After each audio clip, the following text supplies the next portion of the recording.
Guys, मैं सिर्फ अमित शुक्ला, मेरे चैनल में आपका स्वागत है। लक्ष्मीकांत सीरीज़ का ये पूरा वीडियो है और पिछले वीडियो में हमने बात की थी मौलिक अधिकारों के बारे में। मौलिक अधिकारों में हमने 14 से 18 के बीच में मौलिक अधिकार जो हैं वो पिछले वीडियो में हमने पढ़े थे। आज हम आर्टिकल 19 जो हमारा स्वतंत्रता का अधिकार है उसके आगे की बात हम इस पूरे वीडियो में करेंगे। तो चलिए स्टार्ट करते हैं। स्वतंत्रता का अधिकार आर्टिकल 19 कहता है, 19 के अंतर्गत जो पहला पार्ट है उसमें बताया गया है वाक स्वतंत्रता आदि विषयक कुछ अधिकारों का संरक्षण। 6 अधिकार दिए गए हैं इस पूरे आर्टिकल के तहत। मूलतः अगर आप आर्टिकल 19 की बात करें तो प्रारंभ में 7 अधिकार थे, लेकिन बाद में 44वें संविधान संशोधन 1978 के द्वारा संपत्ति के मौलिक अधिकार को या संपत्ति के अधिकार को मौलिक अधिकारों की श्रेणी से हटा दिया गया और इसे समाप्त कर दिया गया। दरअसल समाप्त नहीं किया गया, इसको कानूनी अधिकार का दर्जा दे दिया गया और इसको अनुच्छेद 300 का में जगह दे दी गई कानूनी अधिकार के रूप में। इसकी चर्चा फिर हम आगे करेंगे। ध्यान रखिए, ये सभी जितने भी स्वतंत्रता के अधिकार आपको मिल रहे हैं ये सभी अधिकार केवल हमारे भारतीय नागरिकों और कंपनी के शेयर धारकों के लिए है। विदेशी नागरिक इसका लाभ नहीं ले सकते या कानूनी लोग जैसे कंपनी या परिषद ये इसका लाभ नहीं ले सकते। तो ध्यान रखिएगा, नागरिकों और कंपनी के शेयर धारकों के लिए ये पूरे अधिकार जो हैं वो सुरक्षा प्रदान करते हैं। अब देखते हैं कितने प्रकार के स्वतंत्रता के अधिकार वर्णित हैं, उसको पार्ट बाई पार्ट देखेंगे। तो वाक एवं अभिव्यक्ति की स्वतंत्रता, ये पहला इसका भाग है। 19A में कहा गया है वाक एवं अभिव्यक्ति की स्वतंत्रता। इसके तहत प्रत्येक नागरिक को अभिव्यक्ति दर्शाने, मत देने, विश्वास आदि की मौखिक और लिखित दोनों मामलों में स्वतंत्रता प्रदान की गई है। इसके तहत निम्न को शामिल किया जाता है, मतलब ऐसी बातें इसमें शामिल की जाती हैं। पहला पॉइंट, अपने या किसी अन्य के विचारों को प्रसारित करना, ये पूरा अधिकार जो है ये आपको 19(1) के तहत मिलता है। प्रेस की स्वतंत्रता, ध्यान रखिए प्रेस की स्वतंत्रता जो है वो वाक एवं अभिव्यक्ति की स्वतंत्रता का ही भाग है, मतलब आर्टिकल 19(1) का ही पार्ट है प्रेस की स्वतंत्रता, ये प्रश्न पूछा गया है। फिर व्यावसायिक विज्ञापन की स्वतंत्रता हो गया, फ़ोन टैपिंग के विरुद्ध अधिकार हो गया, प्रसारित करने का अधिकार हो गया, किसी राजनीतिक दल संगठन द्वारा आयोजित बंद के खिलाफ अधिकार हो गया, सरकारी गतिविधियों की जानकारी का अधिकार हो गया, शांति का अधिकार हो गया, किसी अखबार पर पूर्ण प्रतिबंध के विरुद्ध अधिकार हो गया, प्रदर्शन और विरोध का अधिकार हो गया। तो ये जितने पूरे अधिकार हैं ये आपको आर्टिकल 19 प्रदान करता है। अब इसका अर्थ तो बड़ा सामान्य सा है, जैसे अगर हम बात करें फ़ोन टैपिंग के विरुद्ध अधिकार, आपकी फ़ोन टैपिंग हो जाती है तो उसके विरुद्ध आपको अधिकार देता है, आप उसके लिए नियम कायदा का सहारा ले सकते हैं। कोई भी आपको बात कहनी है, कोई भी आपको अगर अपनी बात रखनी है तो आपको प्रसारित करने का अधिकार है। कोई राजनीतिक दल अगर मान लीजिए किसी कोई भी चीज़ अगर बंद करवाता है या बंद का आयोजन होता है किसी राजनीतिक दल द्वारा, तो आप उसके खिलाफ जो हैं वो आप न्यायालय का सहारा ले सकते हैं। चूँकि मौलिक अधिकारों की अगर हम बात करें तो मौलिक अधिकारों का अगर आप मान लीजिए आपका हनन होता है तो आप सीधे सुप्रीम कोर्ट का रास्ता देख सकते हैं। वैसे तो आप निचले अदालतों में भी गुहार लगा सकते हैं, लेकिन अगर आपको सुप्रीम कोर्ट जाना है तो सीधे आप उसके तहत जा सकते हैं। तो यहाँ पे जो बात हो रही है कि ये सब अधिकार जो प्रदान किए जाते हैं ये आपको मौलिक अधिकारों के तहत स्वतंत्रता प्रदान करते हैं। तो 19(1) में ऐसी पूरी बातें की गई हैं। कुछ प्रतिबंध भी लग सकता है, जैसे राज्य की अगर हम बात करें अपने, जैसे भारत राज्य की बात करते हैं तो वाक एवं अभिव्यक्ति की स्वतंत्रता पर उचित प्रतिबंध भी लगाया जा सकता है। ध्यान रखिए, प्रतिबंध तभी लगेगा जब भारत की एकता, संप्रभुता, राज्य की सुरक्षा और नैतिकता की स्थापना करना हो या न्यायालय की अवमानना से संबंधित अगर कोई विषय है तो सरकार जो है वो हमारी इस पे उचित प्रतिबंध लगा सकती है। मतलब आर्टिकल 19(1) का निलंबन भी किया जा सकता है या उस पर प्रतिबंध भी लगाया जा सकता है कुछ समय के लिए। जैसे मान लीजिए अगर कोई भारत की एकता से संबंधित प्रश्न है, जैसे मान लीजिए अगर हम बात करें कि कोई भी राजनीतिक दल जो है वो मान लीजिए अगर प्रदर्शन कर रहा है या मान लीजिए कोई एक समूह जो है वो विरोध अपना प्रकट कर रहा है, तो उसमें जो अगर हम बात करें आर्टिकल 19(1) की, तो उसको तो ये अधिकार मिला हुआ है कि भाई वो विरोध कर सकता है, प्रदर्शन कर सकता है। लेकिन अगर भारत की एकता उससे बाधित होती है या भारत की संप्रभुता उससे बाधित होती है, मान लीजिए अगर वो दूसरे देश के समर्थक का नारा लगा रहे हैं और भारत के खिलाफ अगर बात कर रहे हैं, तो इन सब कंडीशंस में जो है वो आर्टिकल 19(1) का निलंबन हो जाएगा और उनके खिलाफ दंडात्मक कार्रवाई की जाएगी। कोई अगर सार्वजनिक आदेश है, जैसे अभी इस समय कोरोना संक्रमण चल रहा है तो आप प्रदर्शन और विरोध नहीं कर सकते सरकार का, या आप समूह नहीं बना सकते, तो ऐसे समय समय पे अगर कोई सार्वजनिक आदेश निकलता है तो उसके तहत इन अधिकारों पे प्रतिबंध लगाए जा सकते हैं। आगे अगर हम बात करें शांतिपूर्वक सम्मेलन की स्वतंत्रता की, यह 19(2) में कहा गया है। तो कोई भी नागरिक को बिना हथियार के, ध्यान रखिएगा, बिना हथियार के शांतिपूर्वक संगठित होने का अधिकार है। इसमें इसका उपयोग केवल सार्वजनिक भूमि पर बिना हथियार के, ध्यान रखिएगा, सार्वजनिक भूमि पर, पब्लिक भूमि पे या पब्लिक लैंड पे बिना हथियार के प्रदर्शन किया जा सकता है। ध्यान रखिएगा, अगर कभी संगठित होने के अधिकार का मान लीजिए आप उपयोग कर रहे हैं तो सरकार उस पर प्रतिबंध भी लगा सकती है। वो प्रतिबंध जो है वो 2 आधारों पे लगाया जा सकता है। अगर मान लीजिए कोई भारत की एकता अखंडता का प्रश्न है या कोई सार्वजनिक आदेश निकला हुआ है, उस आधार पे प्रतिबंध लग सकता है। या मान लीजिए संबंधित क्षेत्र में यातायात नियंत्रण से संबंधित अगर कोई प्रश्न आ गया है तो उस पर प्रतिबंध लगाया जा सकता है। मतलब आप ये समझ गए होंगे कि आप अगर कोई शांतिपूर्वक सम्मेलन कर रहे हैं और उसमें मान लीजिए अगर भारत की एकता बाधित होती है, अखंडता बाधित होती है, या कोई सार्वजनिक आदेश निकला है कि आप ऐसा सम्मेलन नहीं कर सकते, तो उस कंडीशन पे आपका 19(2) जो है वो निलंबित हो जाएगा या कुछ समय के लिए प्रतिबंधित हो जाएगा। संबंधित क्षेत्र में मान लीजिए यातायात की समस्या है और फिर आप शांतिपूर्वक सम्मेलन कर रहे हैं तो भी सरकार जो है आपको वहाँ से हटा सकती है या आपको मना कर सकती है उस संबंधित सम्मेलन को आयोजित करने से। तो आप ये समझ गए होंगे। 19(3) की बात करें तो संगम, संघ या सहकारी समितियां बनाने का अधिकार। सभी नागरिकों को सभा, संघ, सहकारी समितियां गठित करने का अधिकार होगा। इसके अंतर्गत राजनीतिक दल बनाने का अधिकार है। कंपनी, साझा, फर्म, समितियां, क्लब, संगठन, व्यापार या लोगों की अन्य इकाई बनाने का अधिकार प्रदान किया गया है। ध्यान रखिएगा, संगम, संघ बनाने के साथ साथ इन्हें नियमित रूप से संचालित करने का अधिकार भी इसी आर्टिकल के तहत दिया जाता है। एक चीज़ है कि सुप्रीम कोर्ट ने श्रम संगठनों को, श्रम संगठन जितने हैं, लेबर ऑर्गेनाइजेशन जो हैं, इनको मोल भाव करने, हड़ताल करने, तालाबंदी करने का कोई अधिकार नहीं दिया है। ध्यान रखिएगा, सुप्रीम कोर्ट ने श्रम संगठनों को हड़ताल करने, तालाबंदी करने का कोई अधिकार नहीं दिया गया है। या सुप्रीम कोर्ट के पास ऐसे अधिकार, मान के चलिए कि मतलब इसका कहने का अर्थ ये है कि सुप्रीम कोर्ट ने हड़ताल आदि करने का अधिकार नहीं प्रदान किया है।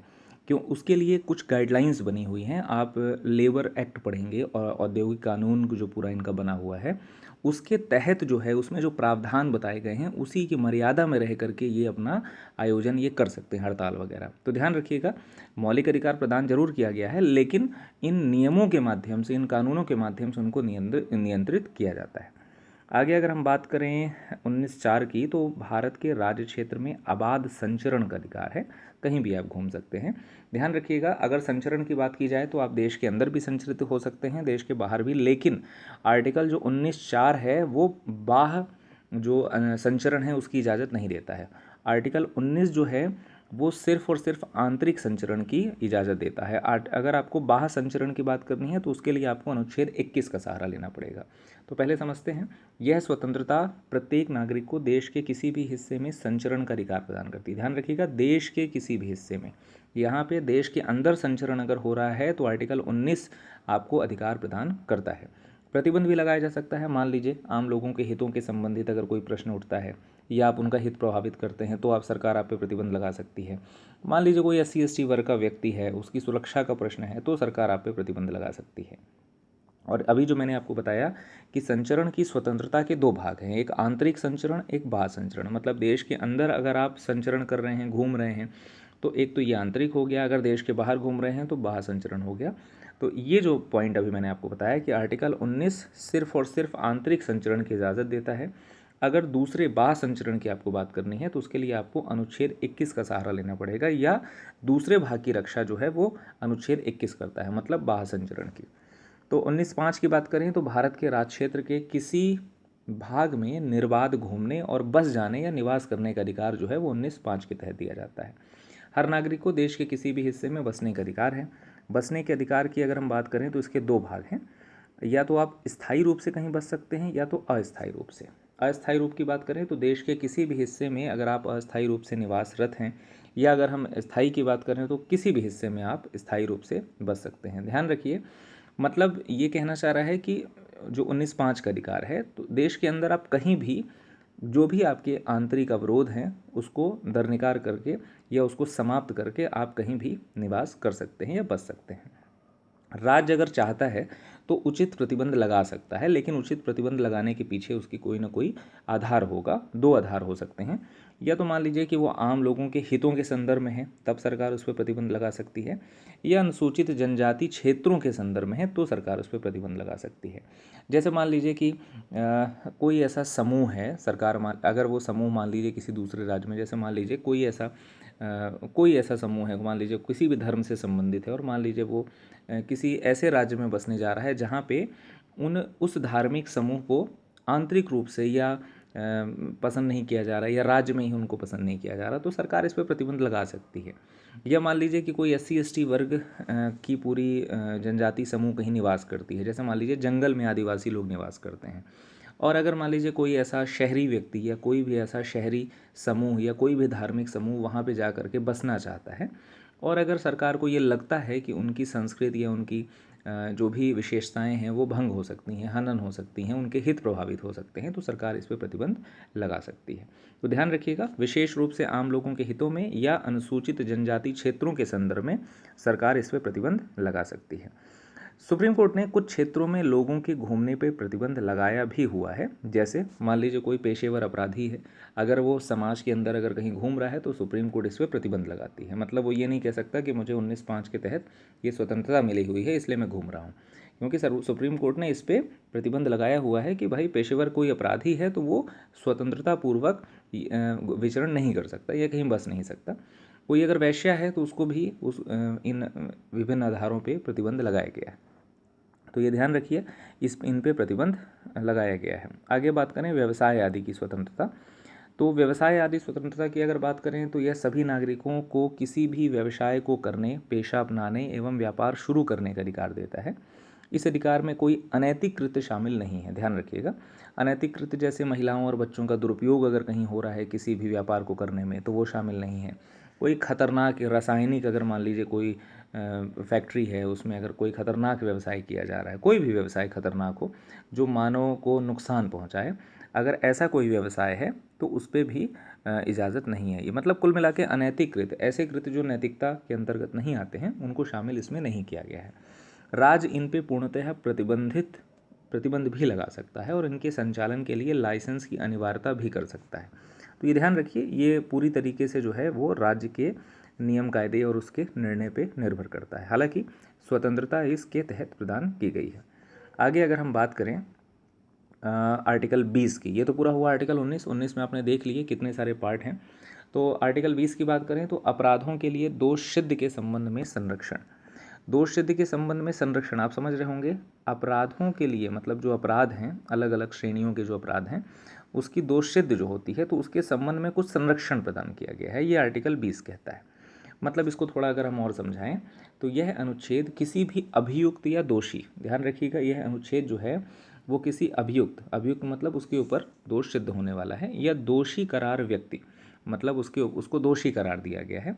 तो ऐसे व्यक्ति, चाहे वो नागरिक हो चाहे विदेशी, ये ध्यान रखिएगा, चाहे वो नागरिक हो चाहे विदेशी हो, चाहे कंपनी हो चाहे परिषद हो या परिषद का कोई कानूनी व्यक्ति हो, उसके विरुद्ध मनमाने और अतिरिक्त दंड से संरक्षण प्रदान करता है। क्योंकि ऐसा हो सकता है कि कोई नागरिक या विदेशी हो तो कोई भी व्यक्ति उसको फंसाने की साजिश कर सकता है, या उसके ऊपर मनमाने तरीके से मान लीजिए कोई अगर वकील है या मान लीजिए कोई अगर जज है तो उसके ऊपर मनमाने तरीके से दंड आरोपित कर सकता है। मान लीजिए जज की ही पुरानी कोई रंजिश हो उस व्यक्ति से तो उसके ऊपर मनमाने तरीके से दंड आरोपित कर सकता है। तो उस दंड या अतिरिक्त दंड या मनमाने तरीके से वो निर्णय न सुनाए, इसके लिए उस संबंधित व्यक्ति को संरक्षण प्रदान किया गया है। अब वो संरक्षण प्रदान करने के लिए संविधान में 3 व्यवस्थाएं की गई हैं। 3 व्यवस्थाओं की बात करें तो जो पहली व्यवस्था है, पहली व्यवस्था में जो उसकी हेडिंग है वो कहता है कि कोई पूर्वपद प्रभाव कानून नहीं होना चाहिए। समझते हैं इसको।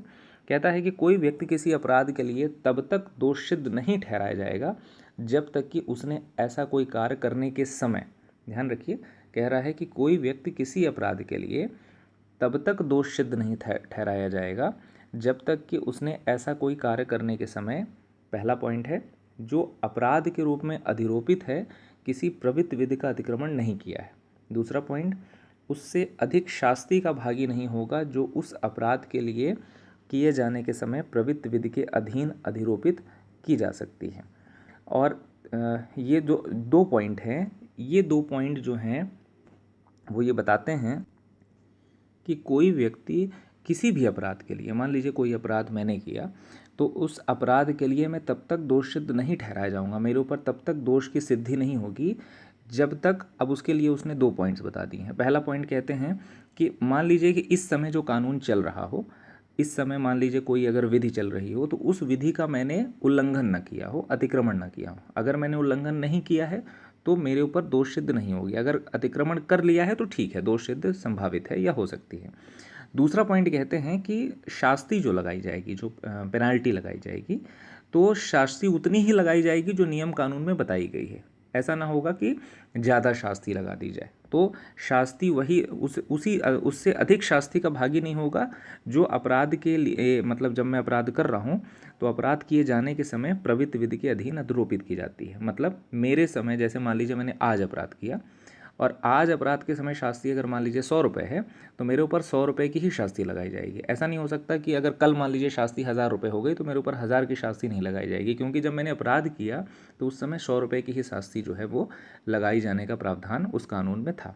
तो ध्यान रखिए, ये दोनों चीज़ें संरक्षण प्रदान कर रही हैं। आप समझ गए होंगे, पहले पॉइंट में कह रहा है कि भाई आप अपराध जो इस समय कानून चल रहा है उसी के तहत आपको वही जो विधि जो है उसका अगर आपने अतिक्रमण नहीं किया है तो आपको किसी प्रकार का कोई दंड नहीं दिया जाएगा।